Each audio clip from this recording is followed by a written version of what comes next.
ونؤمن به ونتوكل عليه ونعوذ بالله من شرور أنفسنا ومن سيئات أعمالنا من يهده الله فلا مضل له ومن يضلله فلا هادي له وأشهد أن لا إله إلا الله وحده لا شريك له وأشهد أن سيدنا ومولانا هو رسوله صلى الله عليه وعلى آله وصحبه وبارك وسلم تسليما كثيرا أما بعد. يقول الله سبحانه وتعالى بعد أعوذ بالله من الشيطان الرجيم والذين جاهدوا فينا لنهدينهم سبلنا وإن الله لمع المحسنين. Hadirin bapak-bapak, saudara-saudara yang dimuliakan Allah Subhanahu wa taala.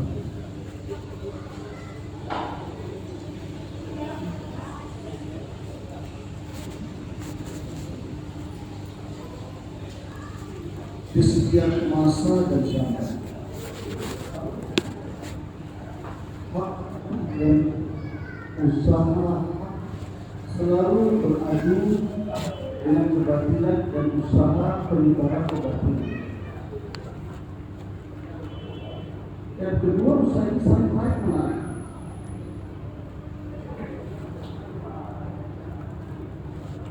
Kalau usaha ashabul haq ini tidak berada pada hakikat, ini hanya berada pada zahir.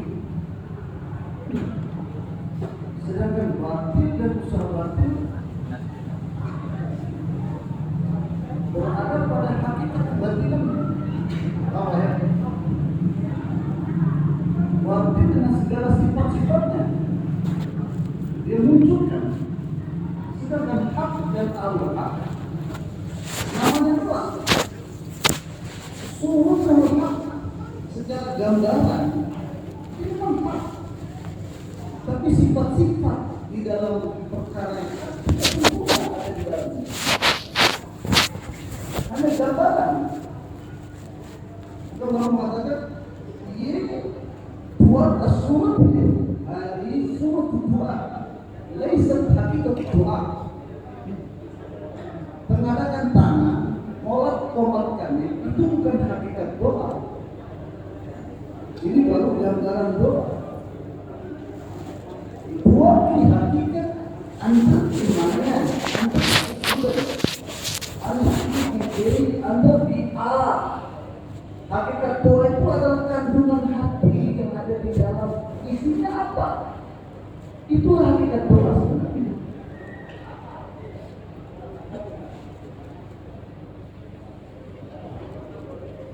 Maulana Abu Hasan Ali An-Nadwi beliau memberikan permisalan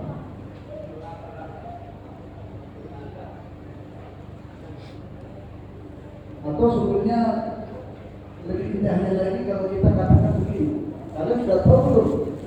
Kalau ada tikus mengalahkan singa, heran ya? Heran ya? Heran ya?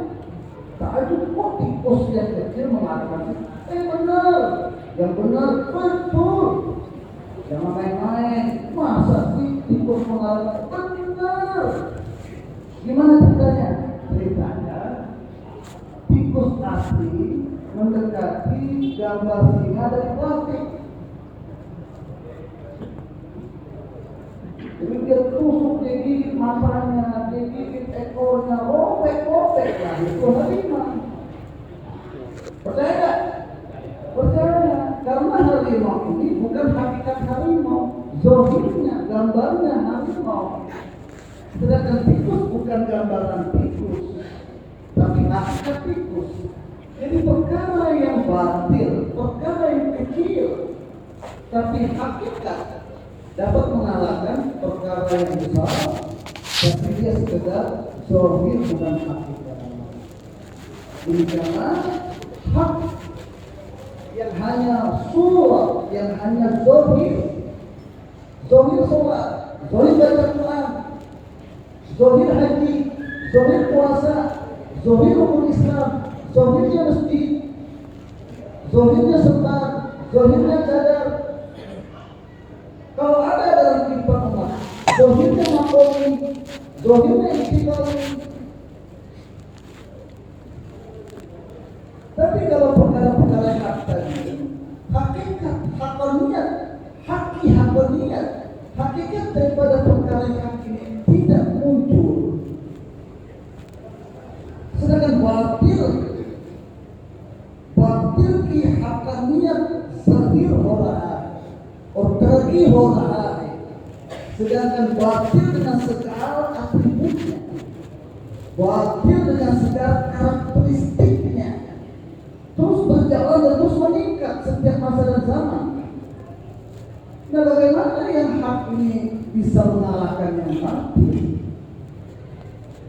Tetap kalah.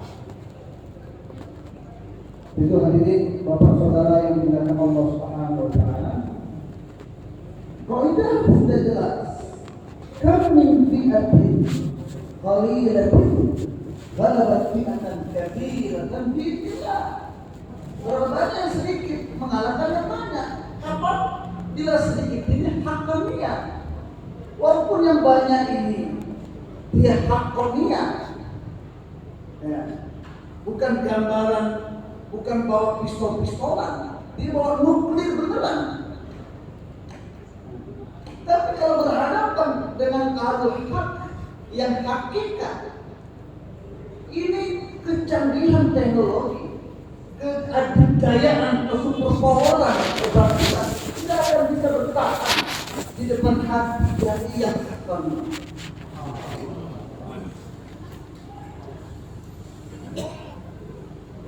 Ini bukanlah kisah Siti Nurbaya. Ini bukanlah dongeng. Ini bukanlah hoax. Sejarah tinta maaf mencatat.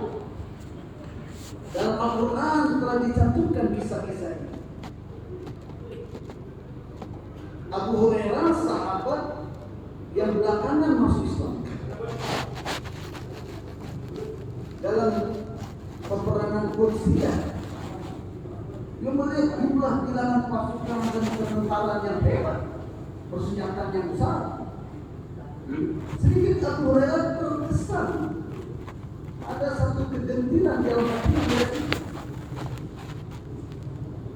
Sahabat Sabiqun al-Awwalun melihat cara Abu Hurairah memandang musuh dengan persenjataan yang lengkap, bilangan yang mayoritas. Sahabat ini menegur Abu Hurairah, wahai Abu Hurairah, kita tidak pernah menang karena senjata kita lebih hebat dari musuh, dan musuh tidak akan pernah kalah hanya karena persenjataan kita lebih hebat dari mereka. Tapi kami di zaman Rasulullah Sallallahu Alaihi Wasallam, Allah menangkan kami dengan takwa dan tawakal kita kepada Allah, dengan sandaran kita kepada Allah.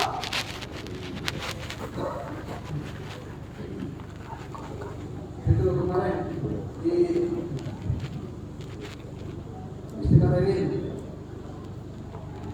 Maulana Said meriwayatkan dari Haji Abdul Wahab rahimahullah dengan perkataan keluar dari mulut beliau, "Are as tertinggi hakikat kita tidak."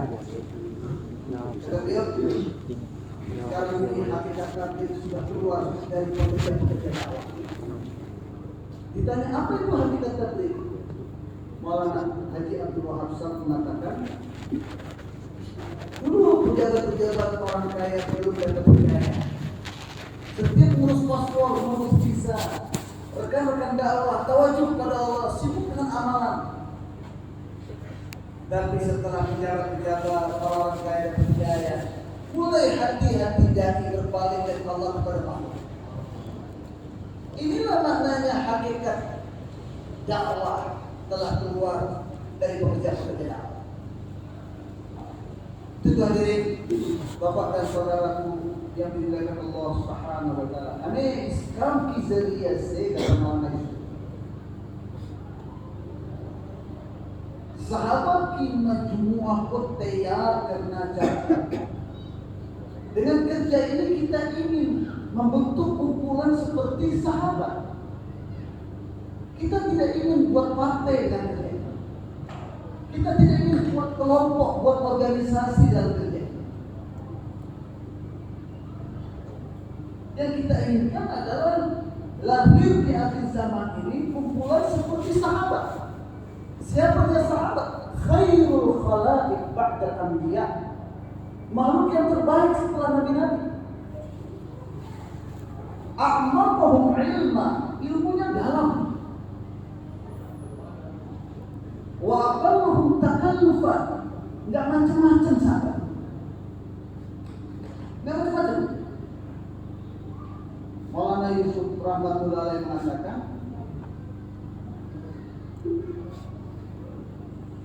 sahabat radhiyallahu anhum ajma'in dipandang sebelah mata oleh ahli dunia. Romawi dan Parsi yang merupakan adidaya dunia pada waktu itu tidak sama sekali memandang sahabat. Mungkin kalau bahasa populer kita sekarang kacang-kacang itu, ya, tidak dipandang, kacang-kacang saja. Nah, nilainya nggak ditakuti, nggak diharap. Oleh itu kedua adidaya superpower dunia pada zaman mereka, tidak ada yang mau menjajah Arab karena tidak ada penghasilannya, tidak seperti Indonesia.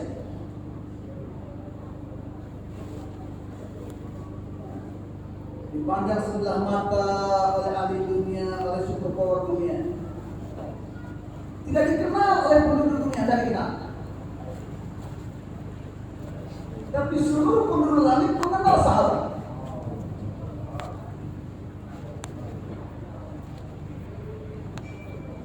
Pergerakan matahari, pergerakan bulan berubah dengan sahabat.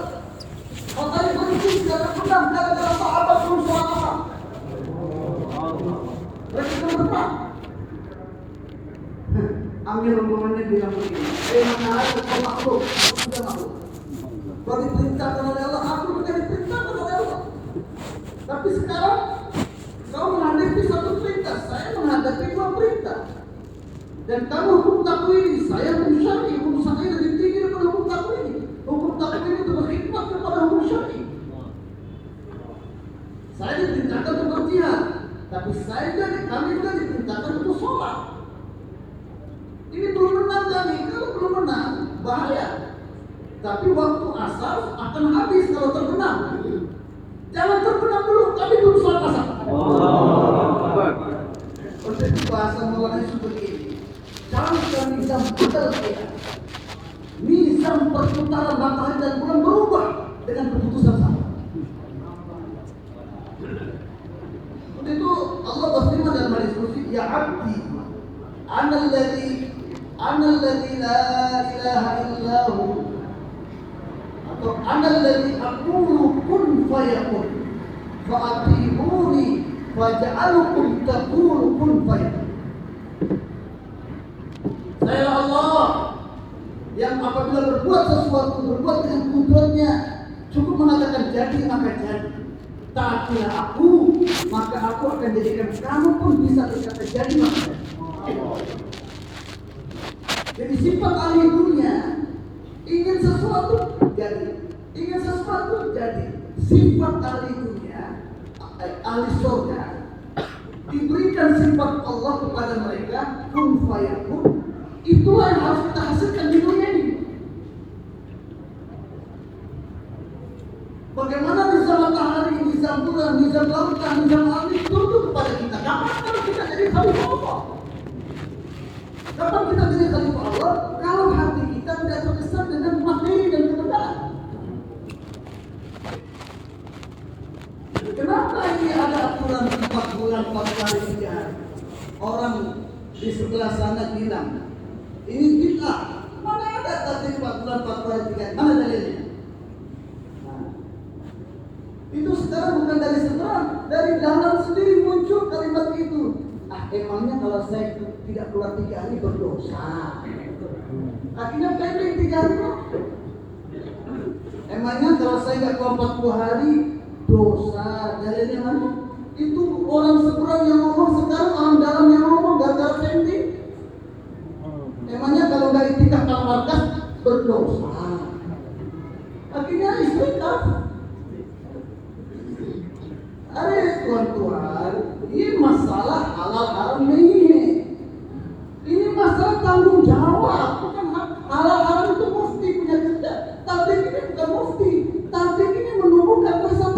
bahwa ayukusuti wa anna hayyun, apakah amal kamu berkurang sedangkan Abu Bakar masih hidup?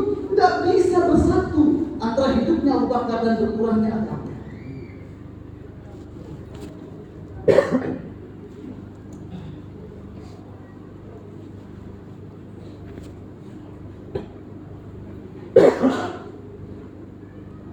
Jadi 4 bulan, 40 hari, 3 hari, 2,5 jam. Ini kapan? Ini adalah tarbiyah.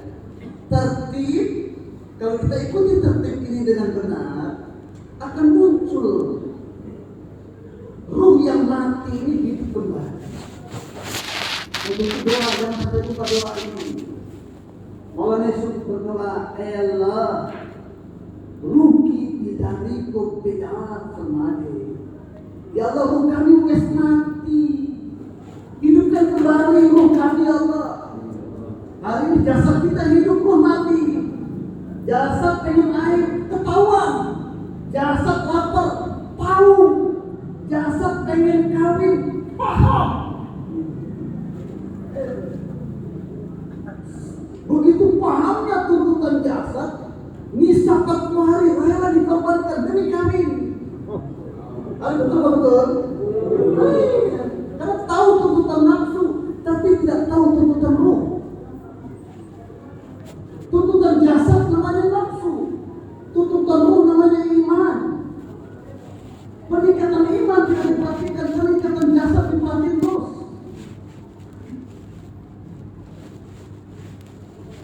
Itu hadirin bapak saudara yang dimuliakan Allah Subhanahu wa taala. Sekali lagi, hadirin ini Maulana punya kata-kata. Hadirin Islam ki zariye se sahabat ki majmuah ko tayar karna chahta hu. Kita ingin dengan kerja tertib ini melahirkan kumpulan sahabat. Target dalam dakwah ini wujud 313 yang yakinnya seperti yakin ahli badar. Dan menurut ulama itulah hadirin yang menjadi tangan-tangan kanannya Imam Mahdi. Sesungguhnya yang dipenuhi dengan kezaliman mulai diisi dengan keadilan. Kata Maulana Yusuf rahimahullah, apapun pekerjaan yang dibuat oleh Nabi, umat ini bisa mengerjakannya. Makanya Nabi tidak puasa tiap hari. Nabi sambung, gak pernah makan tiap hari sampai akhir hayatnya. Tapi itu tidak menjadi standar untuk umat secara keseluruhan. Tetapi kadang puasa, kadang tidak puasa, supaya ini menjadi standar. Jadi apa yang dibuat oleh Nabi, dakwah Nabi bisa diikuti oleh umatnya, ibadah Nabi bisa diikuti oleh umatnya. Kalau orang bilang itu kan Nabi, oke. Maka Nabi membentuk kumpulan sahabat, bukan Nabi. Nabi-nabi dapat hidayah langsung dari Allah. Sahabat berusaha sehingga mereka mendapatkan hidayah yang sempurna. Dan kehidupan sahabat menjadi standar. In kuntum muqtadaw fattadu bima mata. Fa innal hayya lam ya'man minal fitan. Kalau kamu mau meniru-niru, tirulah yang sudah mati. Ini perkataan Abdullah bin Mas'ud sambil jarinya mengarah kepada kumpulan Abu Bakar dan Umar. Karena yang masih hidup, termasuk saya ini yang ngomong, belum selamat dari fitnah. Itu ukurannya adalah sahabat amin karena amanan nas. Ahli tafsir mengatakan nas di sini adalah sahabat. Jadi usahalah atas iman seperti firman Allah, ya ayyuhalladzina amanu aminu billahi wa rasulihi. Hai orang yang beriman, berimanlah pada Allah dan Rasulnya. Masa kita menjelaskan, ya ayyuhalladzina amanu al-mawjud istahidu ala imanikum al-mawjud hatta yasila ila iman al-matlub. Usahakan iman kamu yang ada sekarang sampai kepada derajat iman yang dikehendaki Allah.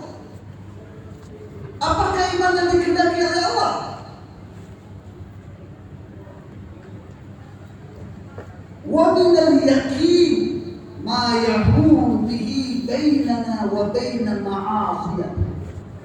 Yaitu iman sampai kepada derajat yakin, yang dengan yakin itu menjadi benteng antara kita dengan maksiat. Iman kita perlu usahakan seperti sahabat, sehingga iman itu jadi rem di atas maksiat. Sehingga orang yang beriman tidak ada keinginan sama sekali berbuat dosa, nggak doyan dengan dosa.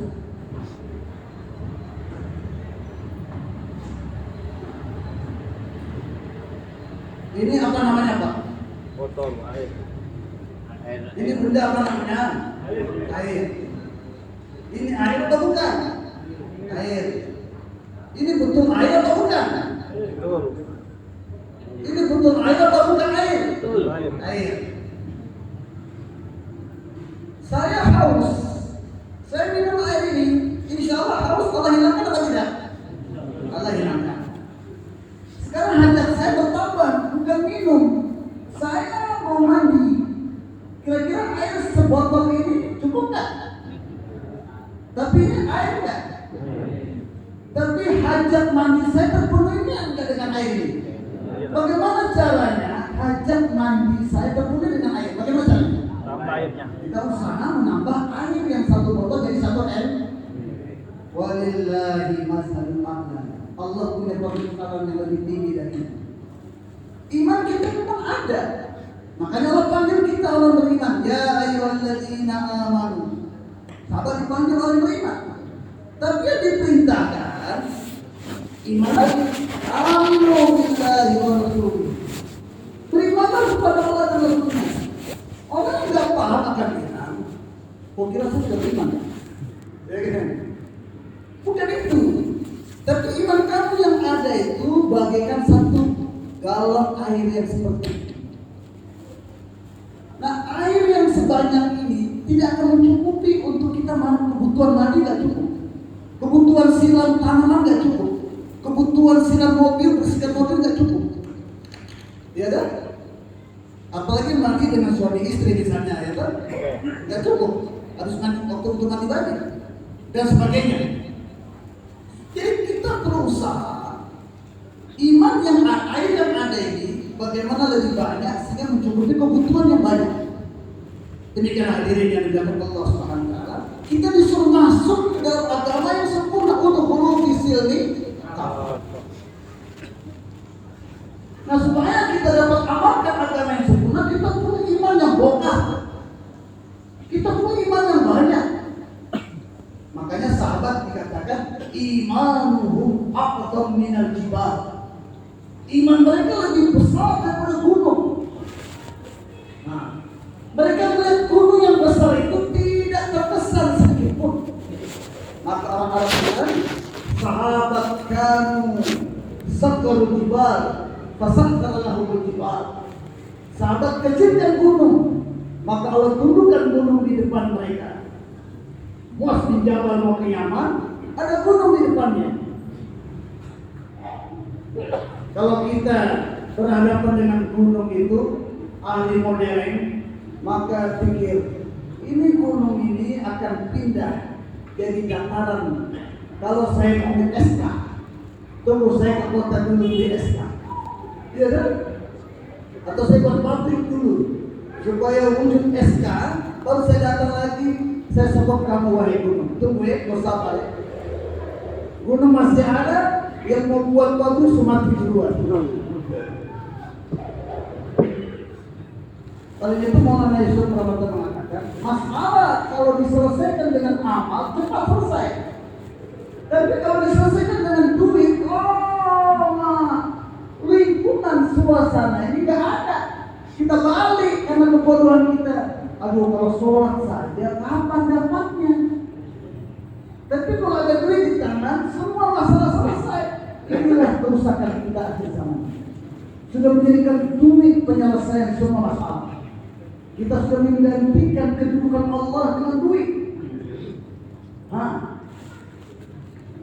Muaz bin Jabal salat rakaat, gunung terbelah dan Muaz bin Jabal melewati bawah gunung tadi. Makanya Muaz dikatakan Ibnu Jabal. Muaz anaknya gunung. Allah tunjukkan gunung.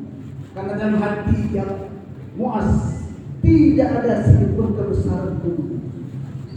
Ya, tatkala kami gali di depannya ada lautan, termasuk Khalid bin Walid, termasuk juga adalah tabi'in, tatkala bawa rombongan, lihat lautan di depannya, dia mengatakan, hadhihi nutfah, sebagaimana air mani tidak bisa menenggelamkan, kau juga lautan tidak bisa menenggelamkan. Kecil lautan di depan sahabat, tidak ada sedikit pun rasa takut dengan lautan, tidak ada kesan sedikit pun lautan bisa menenggelamkan. Tapi Qudratullah akan beserta dengan kita kalau kita sempurna menjadi hamba Allah. Alanya itu Sa'ad bin Waqqas, bukan Khalid ya, Sa'ad bin Abi Waqqas, konvoi jemaahnya. Lihat dari ujung rambut sampai ujung kuku, adakah anggota tubuh pasukannya yang bermaksiat kepada Allah, yang digunakan tidak sesuai dengan agamanya Allah? 3 orang mencurigai. Jadi Sa'ad bin Waqqas berdiri depan 3 orang itu agak lama. Mungkin matanya ada yang bilolo kata, mungkin ada mulutnya mulut ember kata, mungkin ada telinganya telinga ember kata. Ketiga pasukan ini berkata, Amir Sa'ad, Batok tidak seperti yang kau sangka. Batok bersih, hamba Allah yang murni. Maka Sa'ad bin Abi Waqqas berkata, kalau begitu ini jemaah, zahirnya manusia, hakikatnya malaikat. Ini jemaah layak mendapatkan nusratullah dan qudratullah. Masukkan kaki-kaki kuda kalian ke dalam laut. Abu Hurairah menyertai jemaah ini dan meriwayatkan, demi Allah, kaki-kaki kuda kami berjalan di atas lautan, tapi tidak satu pun kaki kuda kami yang basah di muka. La ilaha illallah. Orang-orang bilang, kanu sakhar bihar, fasakhara lahum bihar. Mereka menentukan lautan kalau tundukan ke mereka. Ya. Rabi' bin Amir,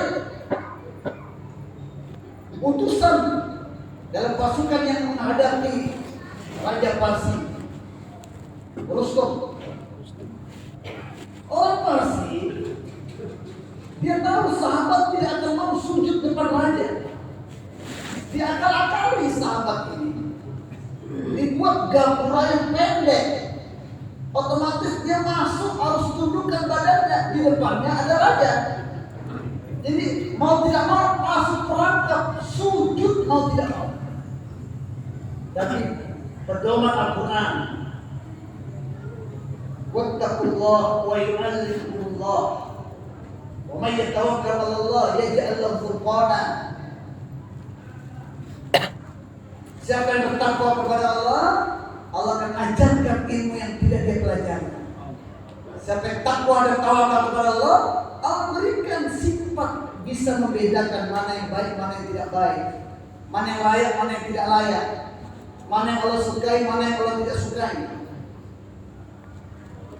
Jadi tatkala Rabi' bin Amir naik ke lenda yang buntut dengan pedang yang tumpul, dia lihat dapurnya pendek. Langsung sahabat ini dikasih ilmu oleh Allah, hati-hati itu dapurnya menyebab kamu. Di antara doa Imam Ahmad bin Hanbal, ya Allah, sebagaimana kau haramkan kepala ini sujud depan makhluk, ya Allah, jangan sampai hati ini juga ada harapan kepada makhluk. Sahabat langsung banting setir, belakangnya keledai yang duluan masuk ke dalam. Tidak pernah terjadi sahabat bina di depan orang-orang sana. Rasain dulu. Sekarang kembali kita hina di atas fasilitas kehidupan yang kita miliki, di atas kerajaan yang kita miliki. jabatan yang dimiliki, nggak salah buku yang kita miliki. Tapi kita hina di bawah kekuasaan orang-orang yang tidak kenal Allah. Kenapa? Karena Umar bin Khattab radhiyallahu anhu tatkala membuka Baitul Maqdis, karena yang pertama dikirim Amr bin As, mirip dengan Umar bin Khattab, tapi tidak kena seperti yang tertulis dalam kitab mereka. Mereka katakan ini pasti bukan Amirul Mukminin, ini hanya Amir Jemaah. Kirim Amirul Mukminin ke sini, hanya dia yang layak mendapatkan kunci. Maka Umar berangkat sama seperti sahabat yang lain. Tidak ada beda Amirul Mukminin dengan pasukan yang lain. Tidak ada seragam khusus, tidak ada serban khusus, tidak ada tongkat khusus. Kalau yang pengen tempat khusus, makanan khusus, jangan-jangan nerakanya khusus. Ya Allah. Bahkan ada ini, saking adilnya Umar ini, nggak ada pengkhususan. Hadirnya yang namanya Aslam disuruh ganti-gantian naik ke ledanya. Sekian meter Umar di atas, sekian meter nanti hadirnya yang di atas.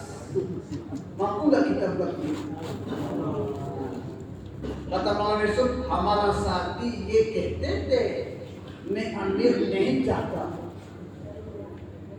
Teman kita tuh bilangnya begini, saya nggak mau jadi amir loh. Tapi kalau dia nggak dijadikan amir, merusak jemaah. Ada banyak tuh di negeri gitu. Sini nggak ada. Itu tuh, nggak mau jadi amir, tapi kalau nggak dilatih jadi amir, merusak jemaah. Mau ngatur amir. Hadirin Bapak sekalian yang dimuliakan Allah Subhanahu wa taala. Giliran sampai di Baitul Maqdis, dekat Baitul Maqdis, itu gilirannya Umar yang di bawah, kakinya di atas. Terus ada genangan air, sehingga Umar angkat dia punya celana, sendalnya diangkat, dikalungkan di leher supaya tidak basah. Itulah pemandangan di kota metropolitan Palestina pada waktu itu. Nah, sebelum masuk di Palestina itu, perbatasan dengan Palestina ini, gubernurnya adalah Abu Ubaidah bin Jarrah yang digelar Aminu Hadhihi Ummah.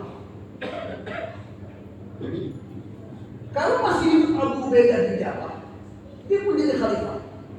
Begitu tinggi martabatnya. Dia bilang, karena dia sudah terkontaminasi sedikit. Tapi tujuannya agama Wahai Amir ini, kayaknya nggak cocok pakaiannya tambal-tambal, mekel, lutut. Karena kita menghadapi orang luar negeri, nanti mereka menghina keislaman kita. Jadi Islam yang dipastikan bukan harga diri. Umar marah. Kalau yang bicara selain kamu, sahabat Nabi, saya sudah tempelin kamu. Jadi tidak bisa digambarkan ada kalimat-kalimat yang mengisbatkan kemewahan, yang mengisbatkan kebendaan yang besar, yang bagus, yang luks, yang mewah sebagai asbab kemuliaan pada diri umat ini. Tidak bisa tergambar.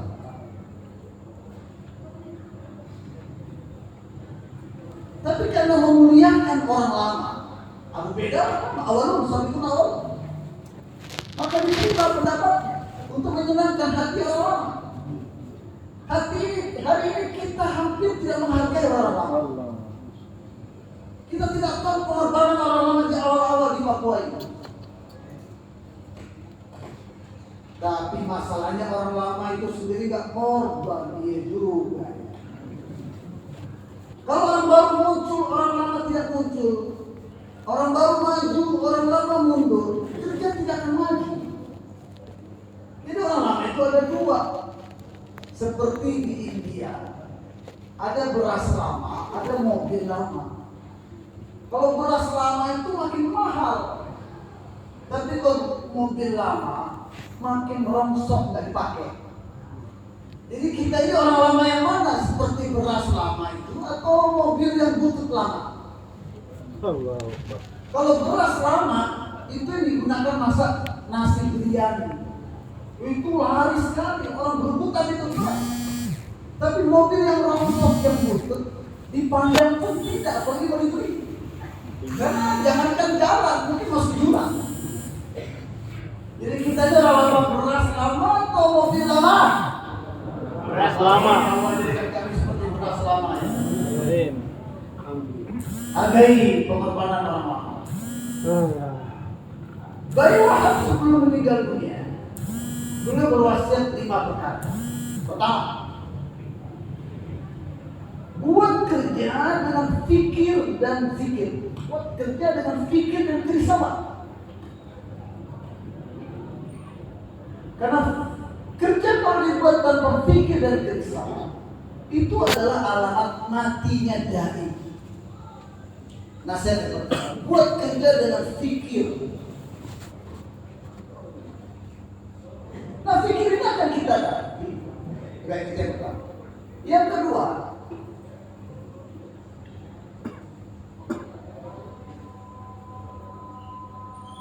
doakan teman-teman kita. Jangan lepas doakan teman-teman kita. Jangan misalnya kritik-kritik, nggak pernah didoain. Yang ketiga, ikram teman-teman kita.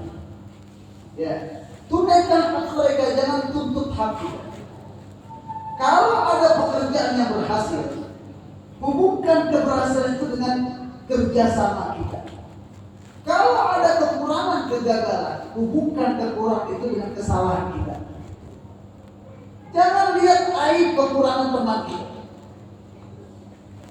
Selanjutnya, nasihat beliau, wasiat beliau adalah hendaknya kita senantiasa bersumpah dengan orang-orang lama, bertanya terus sama orang-orang lama agar kerja yang kita buat ini tidak menyimpang dari arah. Bapak saudara yang diridhai Allah Subhanahu wa taala. Yang terakhir dikatakan, jangan anggap diri kita lebih baik dari siapa. Kecilkan diri kita dalam bekerja.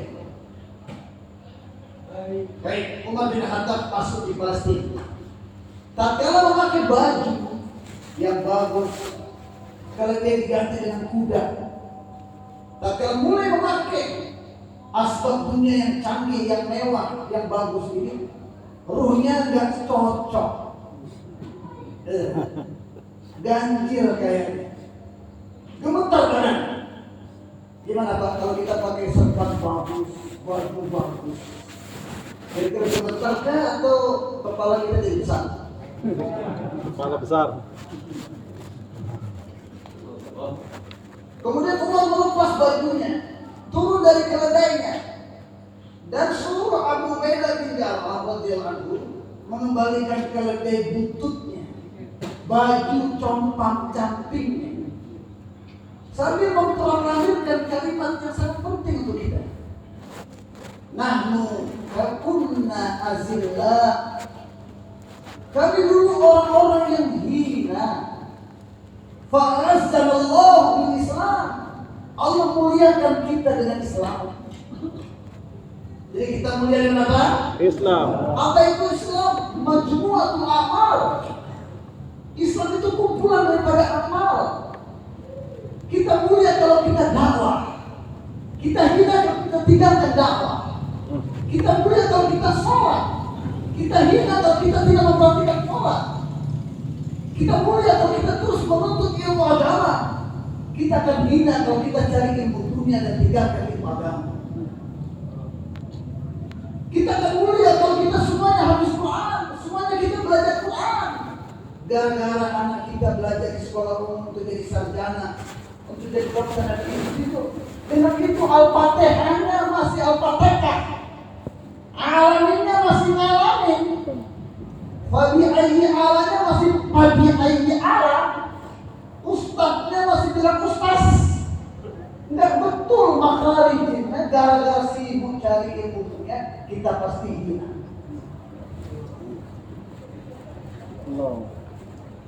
Kunna adillah qaumin, kami itu kaum yang hina. Fa'azzallahu bil Islam, Allah muliakan kita dengan Islam. Di mana letak kemuliaan kita? Amal, bukan materi dan kebenaran, bukan jabatan dan kedudukan, bukan bangunan yang mewah-mewah dan infrastruktur. Kita akan mulia, kita akan bahagia, masalah kita akan selesai sejauh mana kita memperhatikan agama. Dunia boleh sekedarnya, keperluan boleh tidak terpenuhi, maksud harus terpenuhi. Agama harus maju dan meningkat. Dan agama bukan ngurus sholat, puasa, zakat, haji, tok. Muamalah kita, transaksi bisnis kita harus berdasarkan hukum Allah. Muasyarah, hubungan suami istri, tetangga harus berdasarkan hukum Allah. Ya. Kunci transaksi barang ini milik siapa? Itu harus dipastikan dulu. Kalau milik orang lain, tidak boleh saya pegang tanpa izin pemiliknya. Tidak boleh saya gunakan tanpa izin pemiliknya. Dan tidak boleh saya jual barang yang bukan milik saya. Nah, Islam tidak mengizinkan kita korupsi. Islam tidak mengizinkan kita berbohong. Islam tidak mengizinkan kita suap menyogok.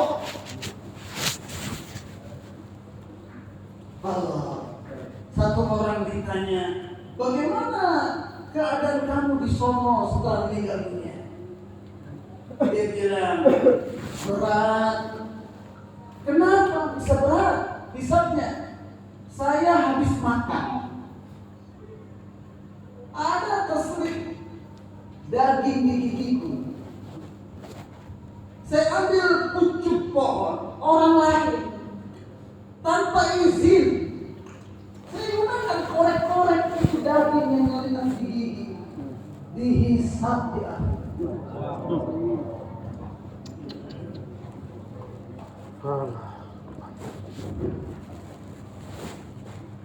Kalau kita berutang dari bayar sudah 20 tahun tetapi kira-kira bagaimana nasib kita di akhir? Orang, uangnya orang kita pakai, enggak kita kembaliin.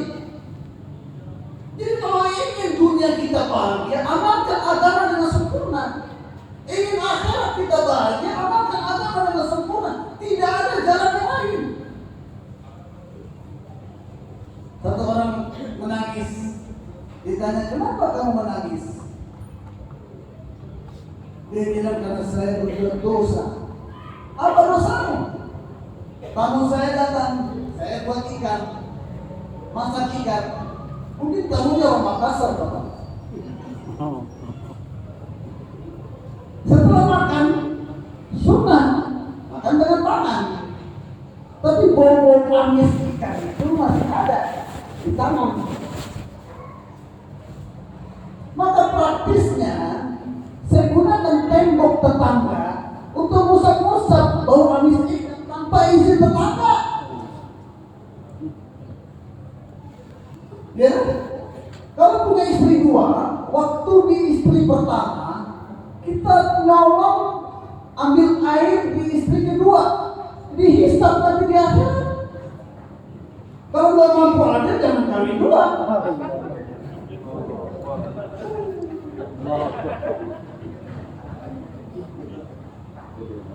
Nanti tembok kamu di akhirat ini.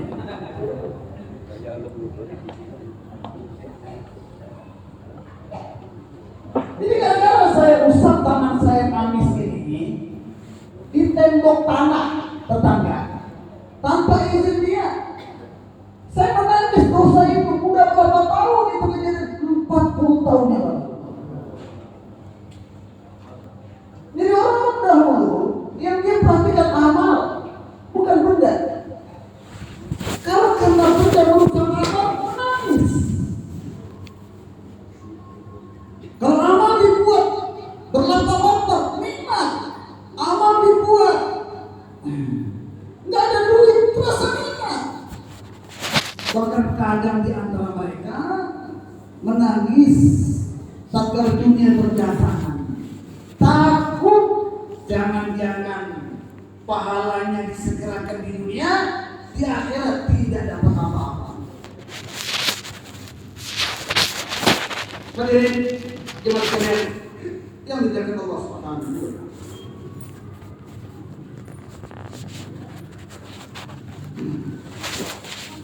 Jadi sahabat menjadi ukuran. Untuk itu dalam kerja kita ini, kita harus, kata Maulana Yusuf rahimahullah, alhamdulillah kerja berjalan. Insya Allah kita kerja terus dan kita yakin hanya sahabat ki mustawaqoh pencari. Allah akan sampaikan kita kepada levelnya sahabat. Semoga Allah sampaikan kita kepada level sahabat. Ini देखने की लायक नहीं है. Ini bukan jadi ukuran yang perlu kita banggakan. Sebagai Jumat, kamar majma para berlian. Wih, kalau markas sekarang penuh. Wih, depan markas itu mobil-mobil mewah. Nyom, itu bukan ukuran, nyom. Banyaknya bilangan, banyaknya duit, banyaknya mobil mewah datang ke markas itu bukan ukuran. Berarti kita kalau tapi yang jadi ukuran yang ada itu perhatikan. Ayah, amalan bagaimana sih? Adakah di antara kumpulan kita yang datang ke markas, ya kan? Anaknya sakit tetap ke markas, istrinya mau melahirkan, dia atur orang lain, adiknya dan sebagainya, dia tetap ke markas. Waktu mau pernikahan, dia tunda, datang ke markas. Waktu ada yang sakit, ada kematian, tidak berkesan, tetap dia datang buat kerja agama. Adakah dalam kumpulan kita ini yang kerjanya dengan pengorbanan, korbankan harta, diri, anak, istri, kesehatannya, harga dirinya, bisnisnya, dagangannya, kebunnya, sawahnya, kambingnya, sapinya, harga dirinya, dan dia tidak ada keinginan apa-apa dalam pengorbanan itu, hanya mencari ridha Allah, siap menderita, siap dicaci, siap berpulang, siap rugi ke dunia, dan rugi apa? Adakah orang yang datang ke markas? Adakah orang yang buat kerja dakwah dengan kehadiran hati yang seperti itu? Dia buat seorang anak kejadian di satu markas. Lama satu halakan tidak datang ke markas. Ada orang di sini. Semoga beliau paham untuk cerita itu, cerita halakan dia. Dan ini pelajaran untuk kita. Lama tidak muncul di markas, kita datang ke sana. Taskir 2 motor datang ke markas. Kita pagi-pagi sudah pergi duluan. Ternyata dekat asar, dekat maghrib, dekat isya tidak muncul. Besok pagi kita berangkat lagi ke halakan tersebut. Tanya, kenapa tidak hadir markas kemarin? Tidak melanda hujan, apa? Hujan.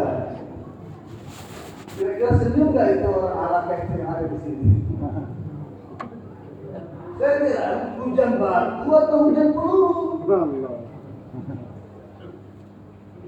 Senyum-senyum dia bilang hujan air. Hujan air menyebabkan banjir, topan, badai atau hujan sepoi-sepoi.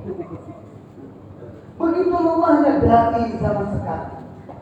Baru hujan air yang tidak menyebabkan banjir, ada alasan untuk tidak ke markas. Bagaimana Allah menjadikan asbab hidayah? Hadirin, Bapak Saudara yang dijaga Allah Subhanahu wa taala. Lihat kehidupan sahabat. Rasul Badar, ujian iman, la ilaha illallah Muhammadur Rasulullah sempurna. Atau bisa ujian la ilaha illallah. 313 punya 2 kuda, 2 pedang. Yang ini berpatokan. Datang untuk menyerang kafilah, bukan untuk berperang. dihadapkan sekarang di depan mata tentara ribuan dengan lengkap senjata. Kita punya keluar 3 hari, 40 hari, 4 bulan. Di hadapan kita ujiannya tidak akan seperti ahli ibadah. Jadi ringan kita mau keluar 3 hari, 4 hari, 4 bulan. Jangan sampai pending. Lolos mereka. Ghazwatul Badar ujian la ilaha illallah. Ghazwatul Uhud ujian Muhammadur Rasulullah. Yakin sempurna kepada Allah. Diuji dengan dunia. Kamu tinggal di atas gunung. Menang atau kalah tetap. Jangan pindah sebelum perintah saya. Tapi karena orang-orang kafir lari ke sana dan dunia dibiarkan di bawah, masuk cinta dunia ini.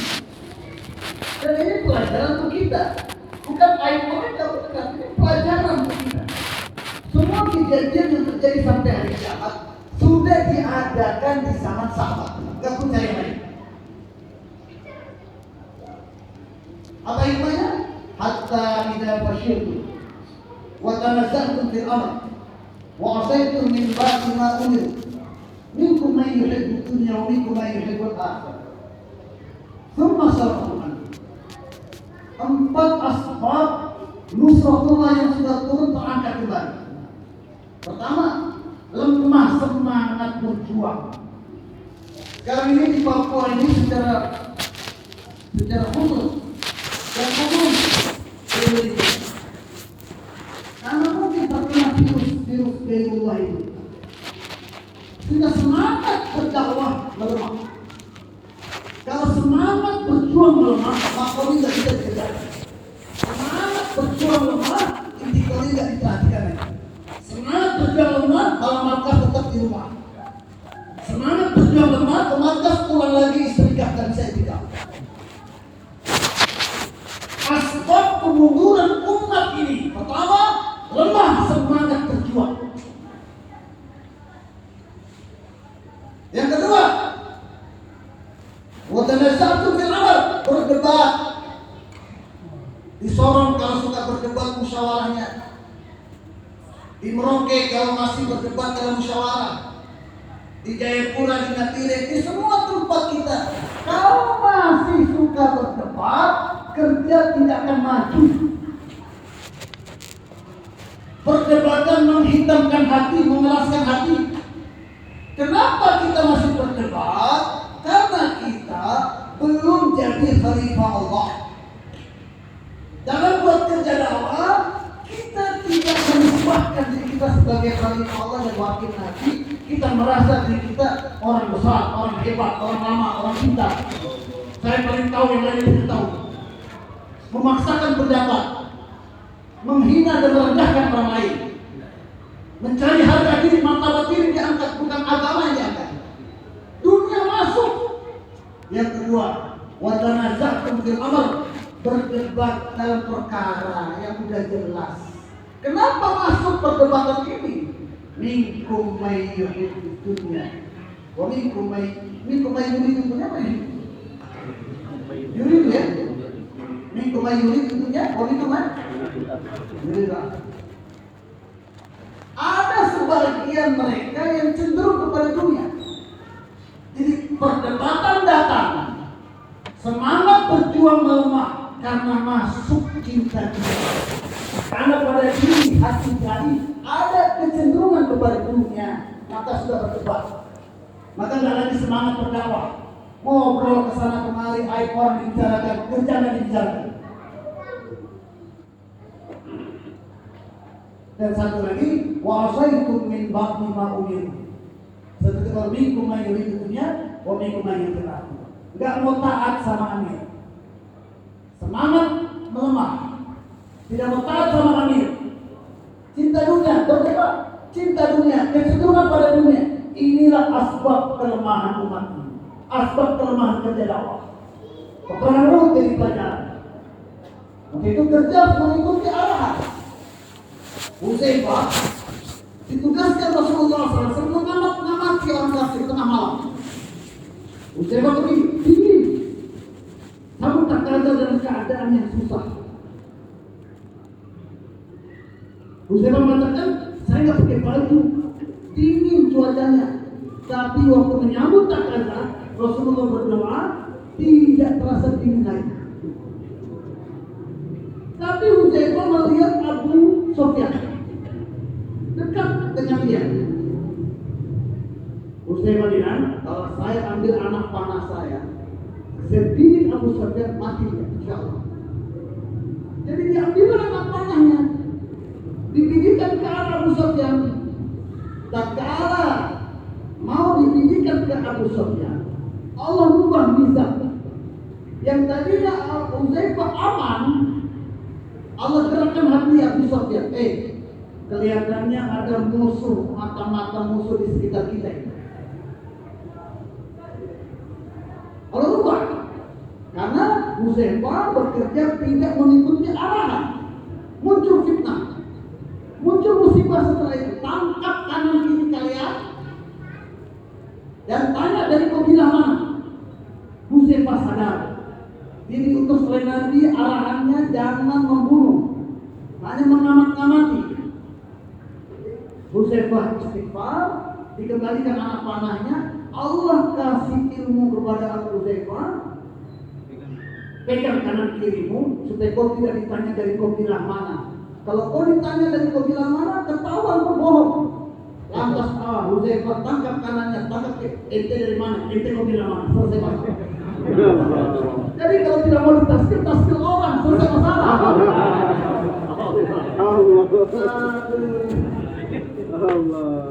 Itu banyak tuh kalau ngomong kita sendiri memaksa, bukan memaksa. Hatimu sudah cenderung pada dunia. Istighfar. Ini memaksa. Tapi kalau dipaksa masuk surga kan betul-betul ngomong. Dilain-lain nggak mau masuk surga. Dia ditarik mawe.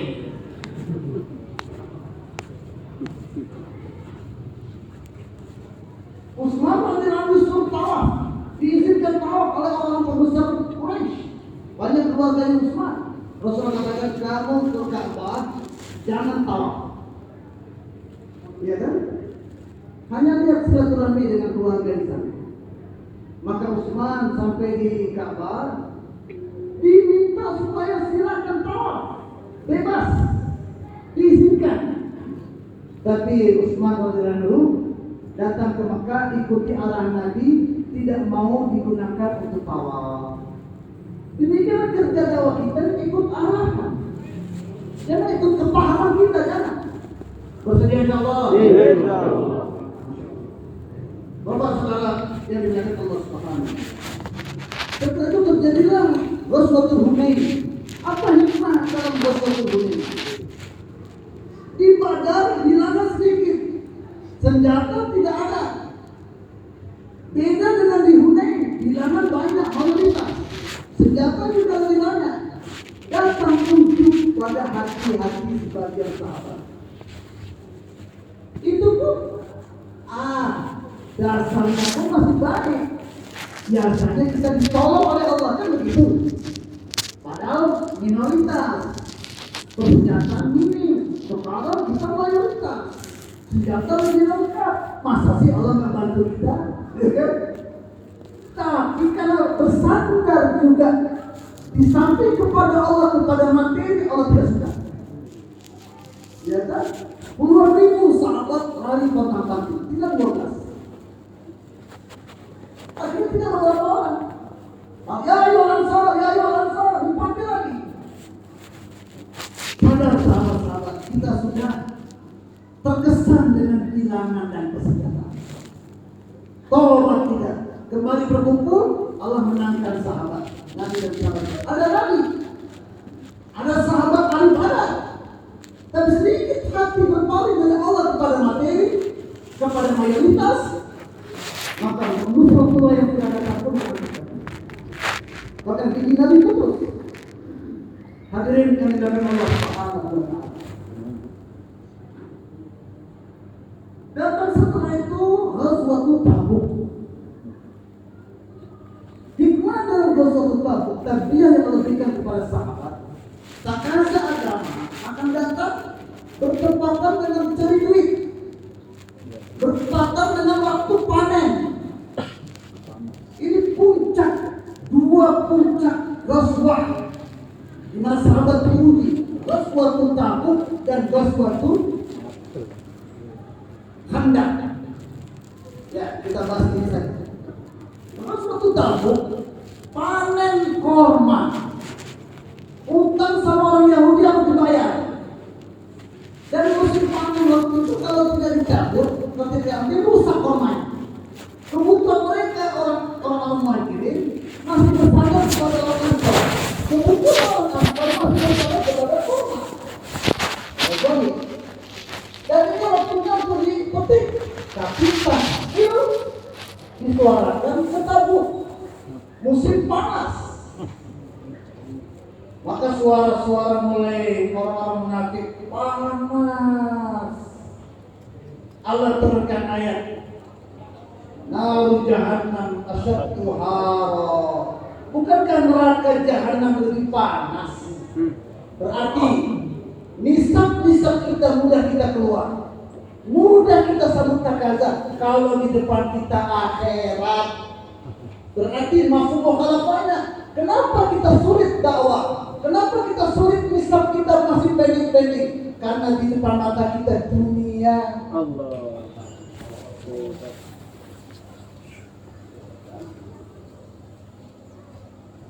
Istri-istri orang-orang munafik datang ke istri sahabat.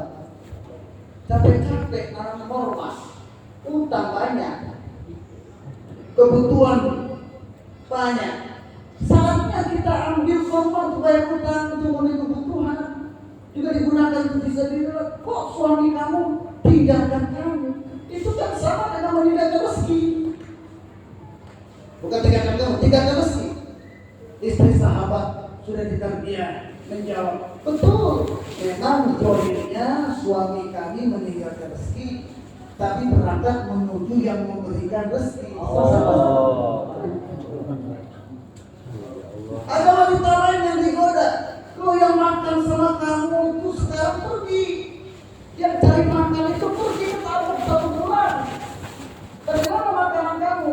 Istri sahabat bilang, yang cari makan, yang makan dengan kami pergi, tapi yang kasih makan tetap ada. Selesai masalah. Berarti kenapa kita pending-pending? Kenapa kita berat dakwah? Karena yakin kita sudah tidak lagi kepada Allah.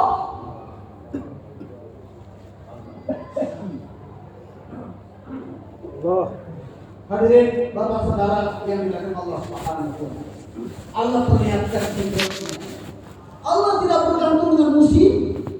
Allah tidak bergantung dengan kerja kita, adanya kita, buah-buah yang baik. Kalau sahabat, ada mereka di kebun, sistem canggih. Tapi karena menyepelekan agama, melempar nasihat-nasihat Nabi, Allah perlihatkan di tengah-tengah kebun yang hebat sistem hancur berantakan. Tidak ada yang tersisa.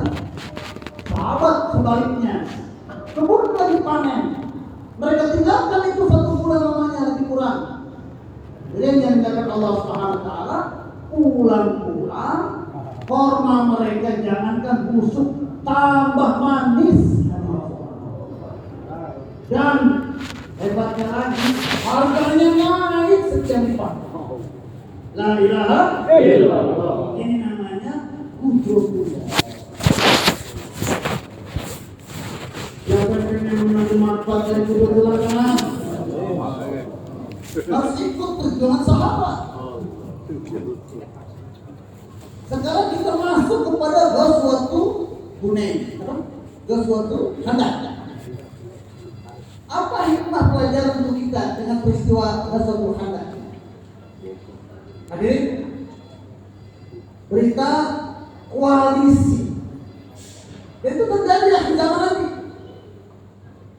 Tanda alaikum umam, orang-orang bersatu ingin menghancurkan kalian, seperti anjing menyerang makanan seperti ini. Kumpul musyawarah, ada masalah ini. Bagaimana menyikapi serangan koalisi? Saat bin Abi Waqqas usul, Kebiasaan kami inflasi. Biasanya buat parit, sehingga kuda yang paling canggih tidak bisa melewati parit. Jadi kita aman. Makul, tiap halakah diberikan tugas untuk gali parit bagian ini, bagian sana, bagian sini. Ada satu halakah, waktunya bokap. Dipukul-pukul gak pecah-pecah. Lapor ke Rasulullah. Beginilah kalau ada masalah di halakah, lapor ke markas. Markas ada masalah, lapor ke provinsi. Jangan tunggu sampai bakaran. Susah diselesaikan kalau sudah bakaran. Bersedia? Ya, akhirnya kami turun. Ini pelajaran juga untuk markas. Jangan misalnya musyawarah di Timba, tak mau turun ke daerah. Bersedia turun ke daerah? Nah, begitu. Nabi turun, langsung terjun, pegang palu, hantarkan ke batu, keluar cahaya. Nabi katakan, "Futihal ruh akan kita kuasai."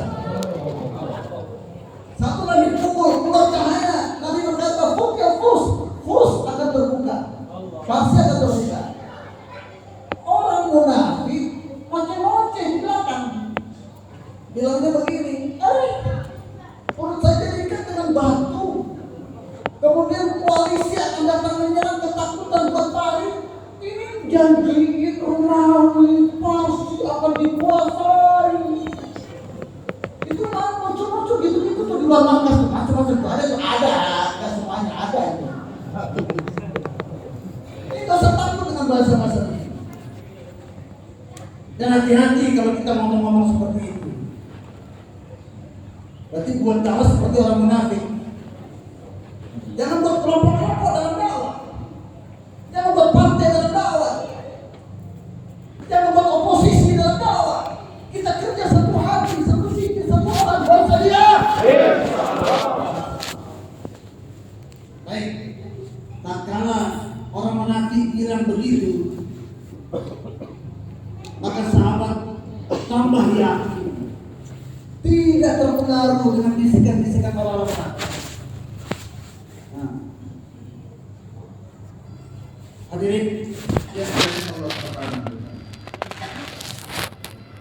Kita akan mendapatkan pujian-pujian dari istri, dari anak, dari pekerjaan kita, dari kantor, dari orang-orang luar. Justru pujian yang didatangkan, masalah yang didatangkan itu dari Allah.